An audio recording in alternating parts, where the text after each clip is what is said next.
Mr. K. I'm at Sinang Cavite, and today we're gonna review the 2021 Toyota Hiace Super Grandia 2.8 liter diesel. So without further ado, let's get started.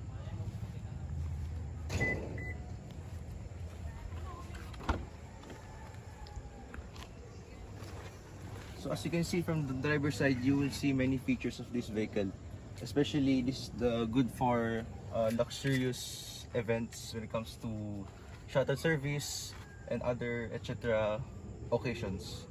So there are two kinds of Hiace in the Philippines, which is called Toyota Hiace GL. There are also Toyota Hiace Super Grandia Elite, and we also have the Toyota Hiace Commuter, which has only one piece of door panels, which is called the sliding doors. So I will now show you the fog lamp features and the headlights. So the headlights are located right here, and this headlight is automatically on. We also have buttons for calling, and the buttons for also for music, music audio input. So there are also 3-spoke steering wheels. We also have the horns, and then we also have the switching of the radio or switching of the music. This is 6-speed automatic transmission, and we also have the middle compartments, and we also have the other compartments here. It's only one compartment. So now we have also for the armrest, but it won't be enough for me. Then we also have cup holders here. I don't know if it fits to your bottles. Then we also have the handbrake. And then we also have 2 pedals of automatic transmission. This indication says it is for the gasoline cap, and then the other one is for the hood. So now I'll show you the gasoline cap first, which is nearest one.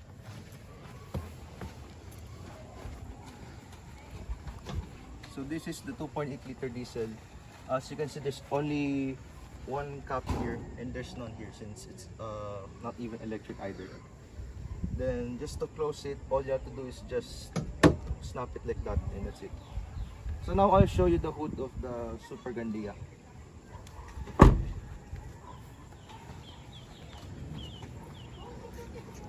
So now I'm about to open the hood of the Super Grandia, and it is just located right here. So just be careful when opening the hood. So now let's search for the stick. So the stick is located right here. And then now we'll find the hole. So just be careful when opening the hood because the hood is too heavy. This is the main engine bay itself. And this is the D4D diesel of the Hiace Super Grandia 2.8. So I'll show you where did I open the lever. So of course I popped the hood first, and then I opened this one, going to the left direction. So this is where I just opened it. So this is the locking system, and also locked right here with the spring coil. This is the wiper fluid, the radiator, and then this is the cap for the engine oil to replace the new oil changing.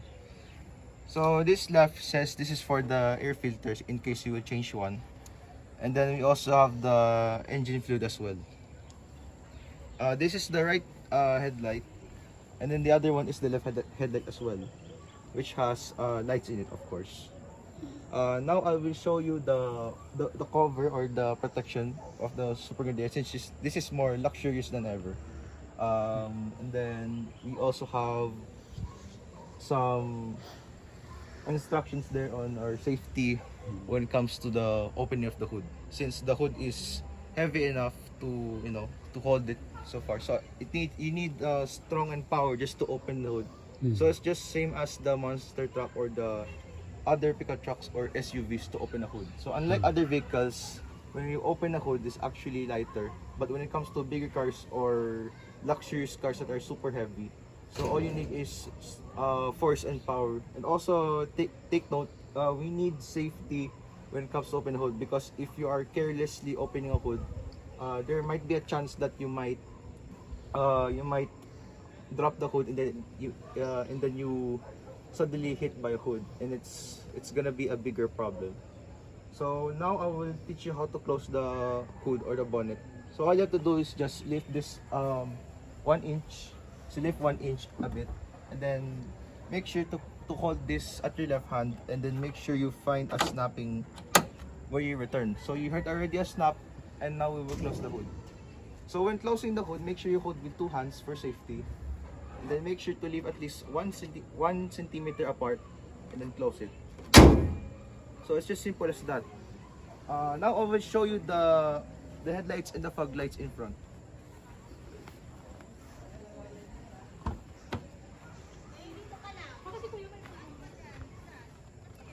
So this is for the fog lights first. So open the fog lights first, and then open the whole headlights.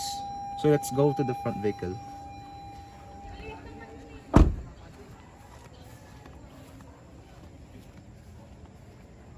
So as you can see here, there's actually LED lights and the fog lights.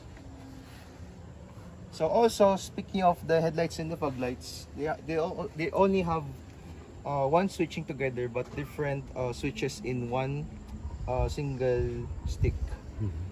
So speaking of this LED light, so I can say that this is like the Bugatti Chiron. And then you can see here there's garnished silver grills, and also garnished silver single panel. Mulan na. So now I'll show you the back side of the second row of the passenger side of the vehicle.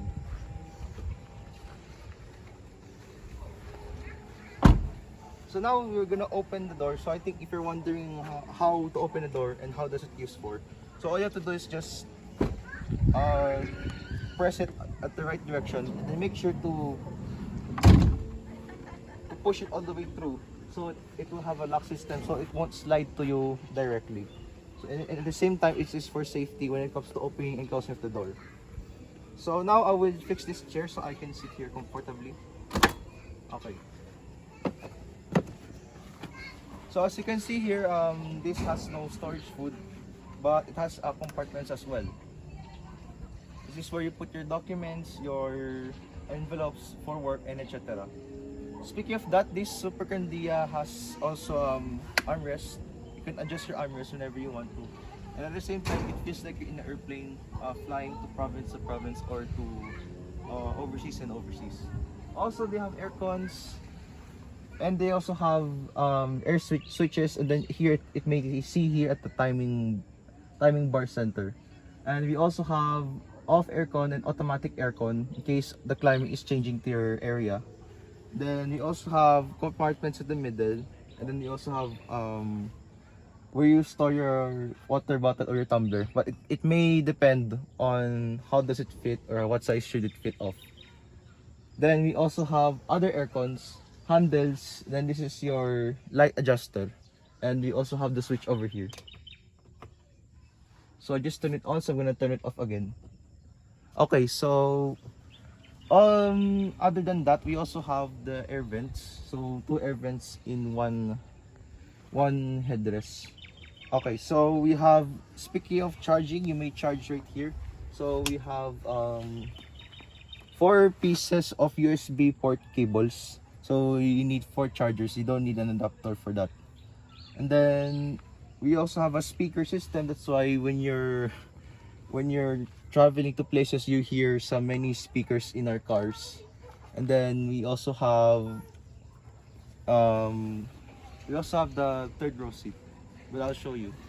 So in order to open the third row seat, all you have to do is just you fold this seat like that, then move it a bit forward, so I will be able to enter for the third row seat. So this third row seat has the same seat as the second one has.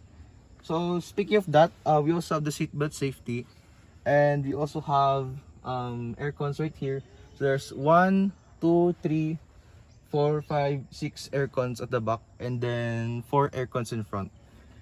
We also have charging cables for USB, so in case you're wondering, so there are 2 USB cables for charging and 2 USB cables from the other side as well. So the wooden panels actually fit for the Super Grandia Elite, and at the same time it is the best theme for luxurious ones. Okay, so what I can show here, this this headrest is 4 fingers or 5 or half of my 5 fingers away from my head. So it means I'm still able to fit inside of this vehicle, which is more littler than the high roof vehicle of the Super Grandia. So now I'll show you the trunk of the Super Grandia or the tailgate.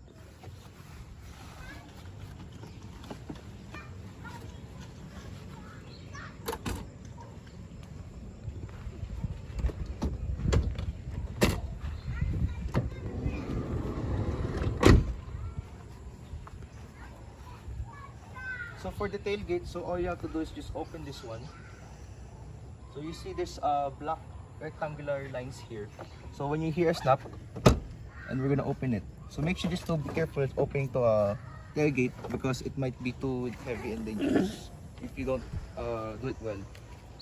Okay, so this hydraulic support is bigger than the other vehicles, and as you can see, there's actually a pulley here in case you're gonna close the tailgate if you are gonna go in this position. And then they also have foldable seats like the Toyota Innova and the other SUV vehicles. So this is the one. So there are 2 pieces of seats here. And then we also have 2 locking systems for safety since the tailgate is big. And then we also have the lights right here where it's automatically indicating whether it's open or not. But I don't think there's an option like that because the tailgate is actually connected to the light itself. So speaking of tailgate, we also have a tail light. So this tail light has bigger sizes, like how many fingers is? There's like 15 or 16 fingers away from me, or 18 fingers away from me with this line. And now I'll show you the reflector since you are guys wondering where's the reflector.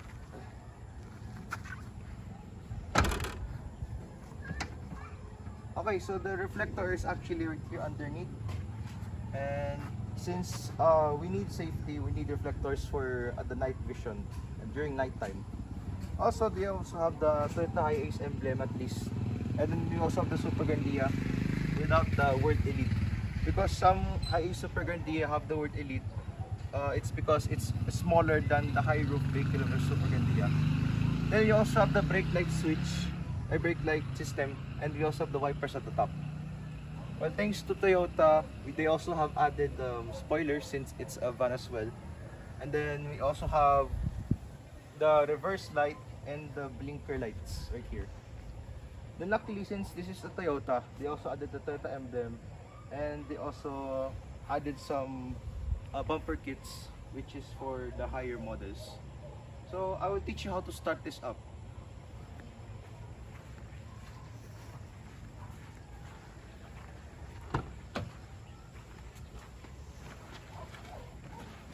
So in order to start up the vehicle, so if we need a good practical driving system, all you have to do is just use your right foot and then start up the vehicle. So as you can see, I already started the vehicle, and as you can see here, I'm able to use the steering wheel already. So when switching the transmission, all you have to do is just step the brake pedal and shift it. So we also have USB charging port. That's not included for Toyota, and we also have the windows. So for the window system here, we also have only two switches since it's the van with two sliding doors. So in order to open the window or close the window, so this is for the closing one, and then this is for the open one.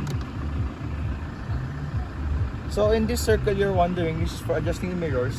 And then this is for the locking of the window, since the driver can only control it itself.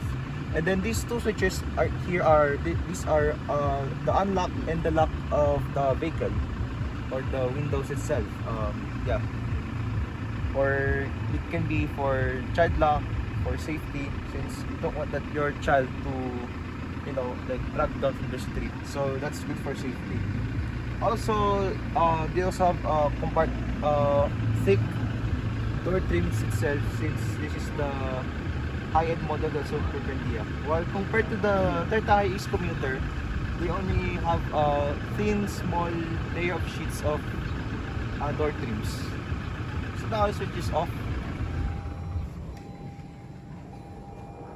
Then I'll just close the window first.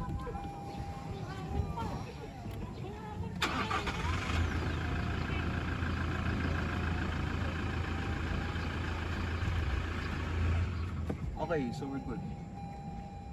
So don't mind the alarm, so that's fine. And I'm about to end this video. So speaking of that, they also have rear view mirrors and some sun visors with the lights on it. So same also goes on the other side. Then speaking of that, we also have the switches right here where you turn on or turn off the switch. And you can also store your sunglasses or your shades or your cards whenever you are traveling. But I preferred you put your cards in here in case your RFID in the Philippines doesn't work that much.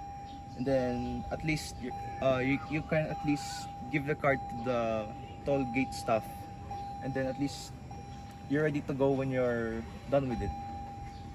So we also have the hazards right here. So as you can see, the hazards are blinking, and then as you can see here, this is for the light itself. So these are the lights for the switch inside.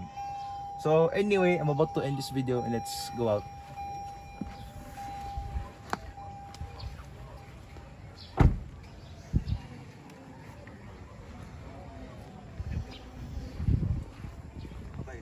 Okay guys, so if you have any questions about the Hiace Super Grandia 2021 or any Hiace models, just please comment down below.